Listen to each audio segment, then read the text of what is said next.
लोग इतनी देर में उठ के चले जाते, गर्मी इतनी ज्यादा है। और ये मैंने इसलिए कहा कि ये नववर्ष मनाने के लिए हम इकट्ठे हुए और बार बार एक बात कही गई कि पेड़ पौधों पर भी नई पत्तियां हैं। तो ये बधाई भी है, उत्सव भी है, खुशी भी है और उसके साथ ये अवसर भी है कि इस मौके पे अपने नवीनीकरण की जरूरत है और अपने कुछ संकल्प करने की जरूरत है। भारत के लिए कहा भी गया है, नित नूतन चित पुरातन। हमारी संस्कृति पुरान संस्कृति है, लेकिन पुरान का मतलब विरध नहीं है। विरधता के साथ बढ़ती हुई उम्र के साथ कमजोरियां आती हैं। लेकिन जैसे गंगा नदी है, उसमें गंदगी डाली जाती है। मैं एक जमाने में कानपुर से प्रतिनिधि था, पैदा भी गंगा के किनारे ही गांव में हुआ हूं।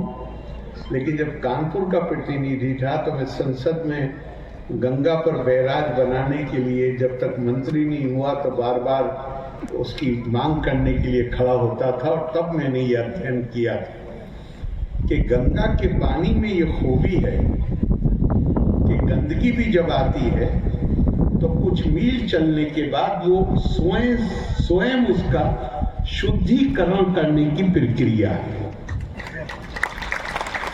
इसी तरह भारतीय संस्कृति के लिए भी कहा गया है, क्योंकि इस संस्कृति में अपने नवीनीकरण करने की अद्भुत क्षमता है। हम अपनी नई नस्लों के द्वारा, और चूंकि इस संस्कृति में सभी ज्ञान की संस्कृति है और हम इसके साथ जो कर्म का की कल्पना है उसको भी मानते हैं। हम अभी किसी ने कहा था यहां, जो बिल्कुल सही है, हम पतन के काल से भी गुजरे। मैं बहुत उसके लिए लंबे शब्द इस्तेमाल नहीं करना चाहता, लेकिन पतन के काल से गुजरे जहां हम खुद अपनी किस्मत के मालिक नहीं थे।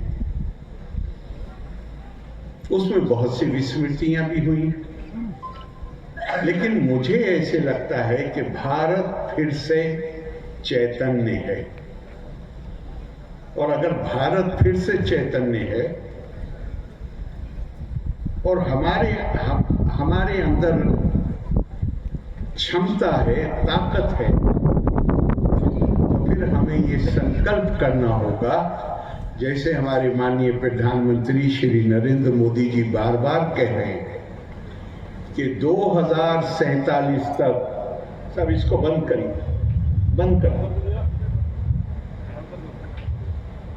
को विकसित राष्ट्र बनाना। आजादी के 100 साल जब पूरे हों तो शताब्दियों की गुलामी के दाग मिट जाए।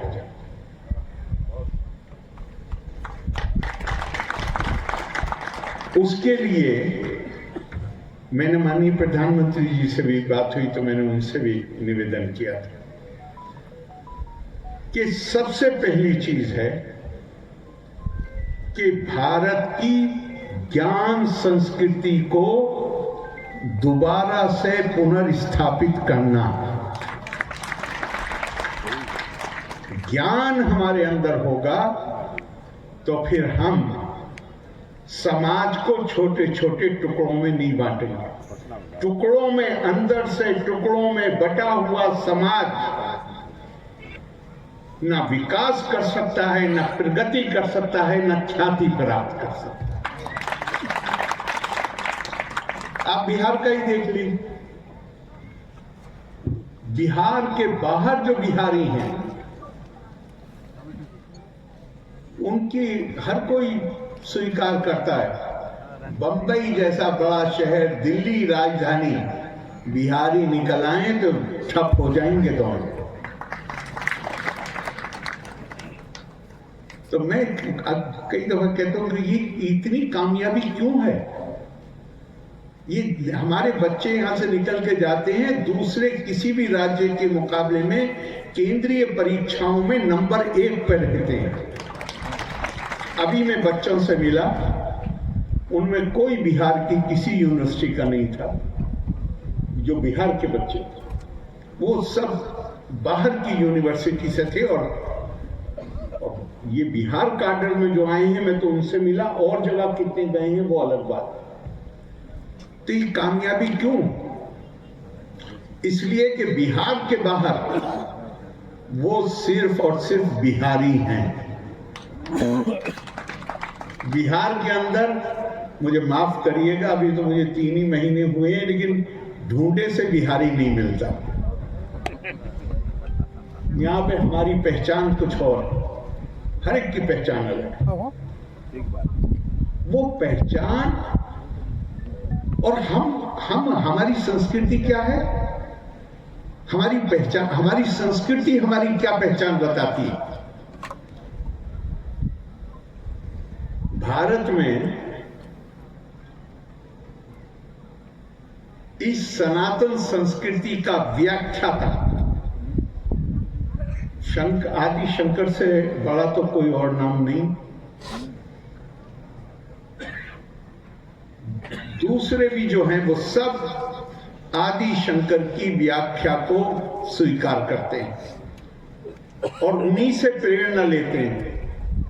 वो बहुत कम उम्री में केरला से निकले, माँ की ने बड़ी मुश्किल से उनको इजाजत दी, गुरु को ढूंढते हुए निकले, और जब नर्मदा के किनारे पहुंचे तो इत्तेफाक से उन्हें गुरु ही मिल गए। ये नहीं पता ये कौन है। तो वो छोटा बच्चा उन महाराज से पूछता है नाम लेके कि वो कहाँ मिलेंगे मुझे।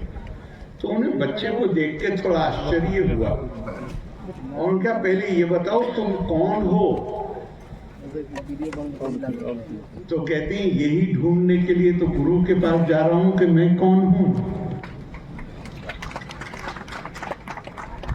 मेरी निश्चित तौर पर यह पहचान है कि मैं किन मां बाप के घर पैदा हुआ, निश्चित तौर पर है ये पहचान। लेकिन ज्ञान का मतलब है मानस का विस्तार। अगर मेरी वफादारी सीमित बनी रहे अपने परिवार के लिए, अपने कुनबे के लिए, अपने गांव के लिए, और उसका विस्तार न हो, और वो विस्तार बढ़ते बढ़ते भारतीय संस्कृति के मुताबिक संपूर्ण जगत, सब जीव, तो फिर मैंने ज्ञान प्राप्त नहीं किया। हमारी है ज्ञान की संस्कृति। भगवान कृष्ण अर्जुन से कहते हैं, यज ज्ञात्वा न पुना मोहम एवं यास्यसि पांडवा।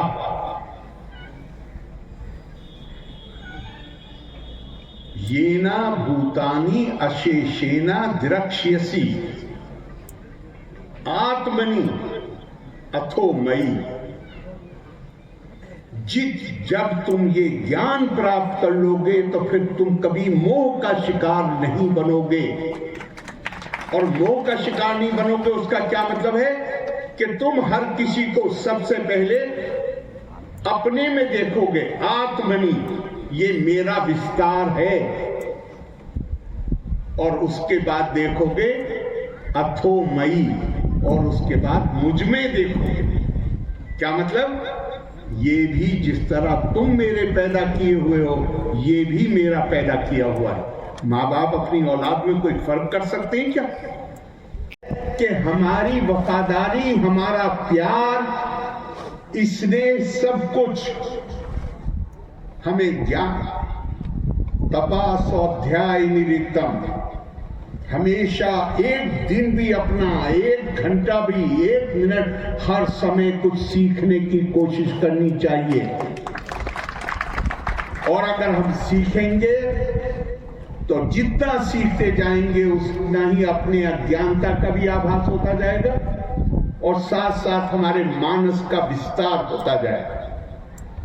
और इसीलिए शंकराचार्य ने कहा, हम तो बताते हैं कि हम किस परिवार में पैदा हुए हैं उससे हमारी पहचान है, हम इस कम्युनिटी में पैदा हुए हैं उससे हमारी पहचान है, हम इस जाति में पैदा हुए हैं उससे हमारी पहचान है। शंकराचार्य ने से तो जब उनके गुरु ने पूछा तुम हो कौन, तो कहा मनोबुद्ध अहंकार चित्तानि नाहं न चा श्रोत्र जीवे न चा घ्राण नेत्रे न चा व्योम भूमि न तेजो न वायु चिदानंद रूपा शिवोहम। मैं सचेत आत्मा हूं, चिदानंद आत्मा हूं, मैं शरीर नहीं हूं, मैं नाक नहीं हूं। अरे माँ बाप से तो शरीर ही तो पैदा हुआ है। भारतीय संस्कृति बता रही है कि वो मेरी वास्तविक पहचान नहीं है, मेरी वास्तविक पहचान है मैं आत्मा हूं जो न जन्म लेती है न मरती है, न उस पानी उसे भिगो सकता है न आग उसे जला सकती है, न जायते मिरियते वा कदाचित न भूतवा भविता वा न भूया अजो नित्या शाश्वतोयम पुरानो न हन्यते हन्यमाने शरीर। मेरे लिए कोई दूसरा तो है ही नहीं। मैं भारतीय संस्कृति में मेरी आस्था है और उसमें मेरी आस्था है। तो इंसान तो छोड़िए, ये मैं तो आत्मा इस पेड़ के अंदर भी देखता हूं, जानवर के अंदर भी देखता हूं, चिड़िया के अंदर भी देखता हूं, कीड़े मकोड़े के अंदर भी देखता हूं। मेरा जो करुणा का भाव है, अनुकंपा का भाव है, वो सीमित नहीं हो सकता। ये मेरी पहचान है अगर मैं भारतीय संस्कृति में मेरी आस्था है। और मैं आखिर में कहता हूँ, यहाँ पे बात हुई, समय नहीं है ज्यादा, आप लोग बहुत देर से बैठे। हमारे यहाँ भी राजभवन में आज उड़ीसा दिवस है, मुझे भी जल्दी निकलना, हम लोगों को जल्दी निकलना है। यहाँ भगवान राम का नाम लिया गया, मर्यादा पुरुषोत्तम के तौर पे भी, इस तौर पे भी कि आज के दिन केवल धर्मराज युधिष्ठिर का नहीं बल्कि उनका भी राज्याभिषेक हुआ। आज का दिन अगर ये जगत की उत्पत्ति का दिन है तो ये उनके राज्याभिषेक का भी दिन। और यहाँ पर जो लोग बैठे हुए हैं ये खास तौर से, लेकिन हम सब के लिए, हम जिसे कहना चाहिए पब्लिक सर्विस, जन सेवा के इलेक्शन काय के लिए लड़ना है भाई? पैसा कमाने के तो और भी बहुत तरीके हैं और बहुत पैसा कमाया है जिन्होंने, वो राजनीति जरूरी नहीं कि राजनीति में है, राजनीति क्या है और उसे हमें कैसे देखना चाहिए।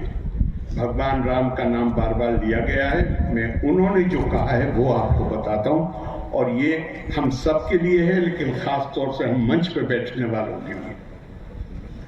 स्नेहम दयाम चा सौख्यम चा यदि वा जानकी मभी आराधनाए लोकस्य मुंचतो नास्ति मैं व्यथा। जिनसे मुझे स्नेह है, जिनसे मुझे प्यार है, जिनके ऊपर जो मेरी दया के पात्र हैं, करुणा के पात्र हैं, जो मेरे लिए सुख का साधन है, और हद ये है कि प्राणों से प्रिय जानकी भी। आराधनाए लोकस्य, जिनकी सेवा का मैंने प्रण लिया है, अगर उनके लिए मुझे इन सब को छोड़ना पड़े तो मैं एक क्षण के लिए भी विचलित नहीं होऊंगा। और क्या शब्द प्रयोग कर रहे हैं? जन लोक सेवा नहीं कह रहे, आराधनाए लोकस्य, सेवा का काम ही पूजा का काम है। मानव सेवा ही माधव सेवा है। देहो, इस देह में, ये देह परमात्मा का मंदिर है।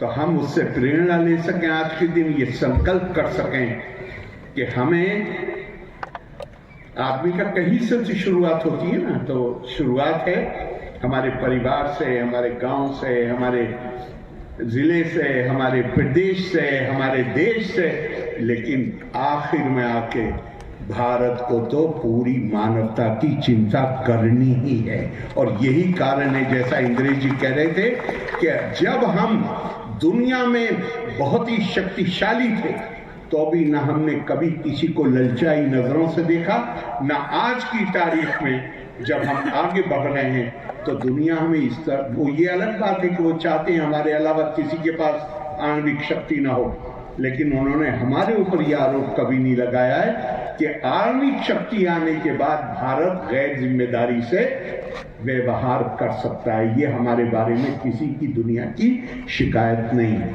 हम ये संकल्प लें और अपने गांव, अपने जिले, अपने प्रदेश और भारत को 2047 तक दुनिया के अग्रणी देशों में लाने के लिए हर संभव प्रयास और योगदान करें, ऐसी कामना के साथ मैं अपनी बात खत्म करता हूं। लोका समस्ता सुखिनो भवन्तु।